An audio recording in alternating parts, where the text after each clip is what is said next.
మనకి మొత్తం 26 ఏకాదశులు ఉంటాయి. ఎన్ని ఉంటాయి? 26. ఎలాగా అని అడిగితే, ఇప్పుడు ఉదాహరణకి మొదటి మాసం చైత్రమాసం.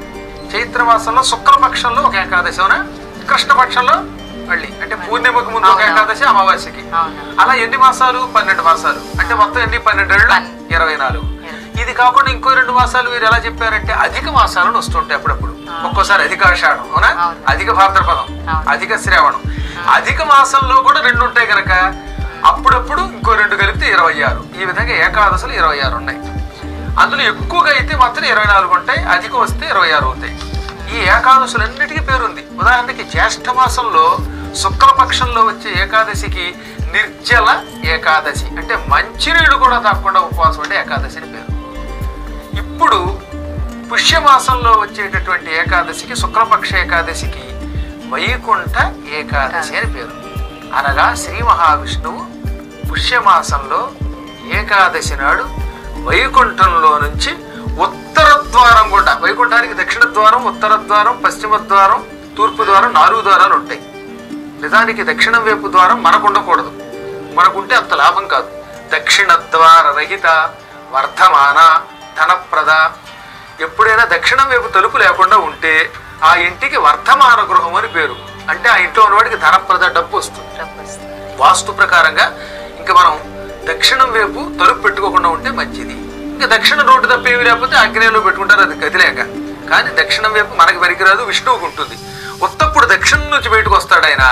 ఈ వైకుంఠ ఏకాదశికి మాత్రం ఆయన ఉత్తరం నుంచి బయటకు వచ్చి ప్రజల్ని రక్షిస్తాడు. వైకుంఠము నుంచి ఉత్తరం వైపు తలుపు గుండా బయటకు వచ్చి ప్రజల్ని రక్షిస్తున్నాడు గనక ఆయనకి ఈ ఏకాదశి చాలా ప్రీతిపాత్రమని, ఆ సమయంలో భక్తులందరూ స్వామి వైకుంఠం నుంచి ఏకాదశి నాడు ఉత్తరం గుండా వచ్చి రక్షిస్తున్నావా, నీ పేరు మీదుగా, నీ లోకం పేరు మీదుగా ఈ ఏకాదశి వైకుంఠ ఏకాదశిగా ప్రసిద్ధికెక్కుగాక అన్నారు. చెబెడతాం. ఒక్క విష్ణువు మాత్రం ఈ ఏకాదశి ఒక్కరోజే, మిగతా అన్ని రోజులు దక్షిణం గుండా లేక తూర్పు గుండా పడమర గుండా పెడతాడు. చిత్రం, ఈ ఏకాదశి నాడు ఉత్తరం గుండా బయటకు వస్తాడు.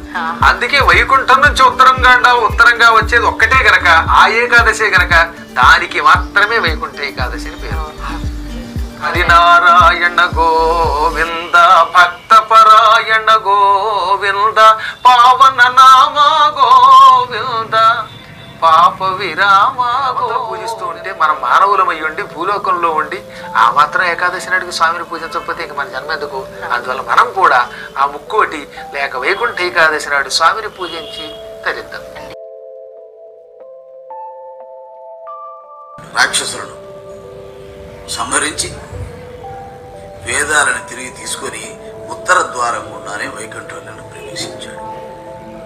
ఈ సందర్భంగా దేవతలు, ఋషులు అందరూ కూడా శ్రీమన్నారాయణమూర్తిని వైకుంఠంలో ఆ ఉత్తర ద్వారం గుండా దర్శనం చేసుకుని ఆనందంతో వాళ్ళందరూ కూడా స్వామివారికి రకరకాలైనటువంటి పుష్పాలు చల్లి లోపలికి ఆహ్వానించారు.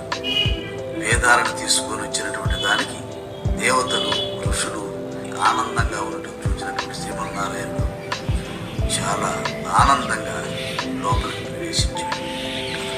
ముక్కోటి దేవతలు వైకుంఠానికి వచ్చి స్వామివారికి స్వాగతం పలికారు, నమస్కారాలు చేశారు, ఎన్నో స్తోత్రాలు పాడారు. కనుక ఈ రోజున వైకుంఠ ఏకాదశినే ముక్కోటి ఏకాదశి అని చెప్పుకొనడం జరిగింది.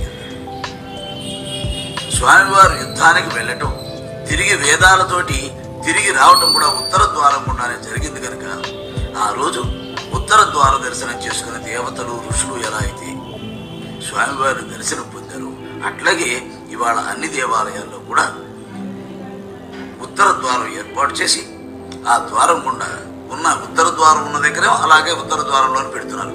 ఉత్తర ద్వారం లేని దగ్గర కూడా ఒక కృత్రిమంగా ఒక ఉత్తర ద్వారం తయారు చేసి అక్కడ స్వామివారి నుంచి ఆ ఒక్కరోజు వైకుంఠ ఏకాదశి రోజు ఉత్తర ద్వారం గుండా భక్తులందరికీ కూడా దర్శనమిచ్చే ఏర్పాట్లు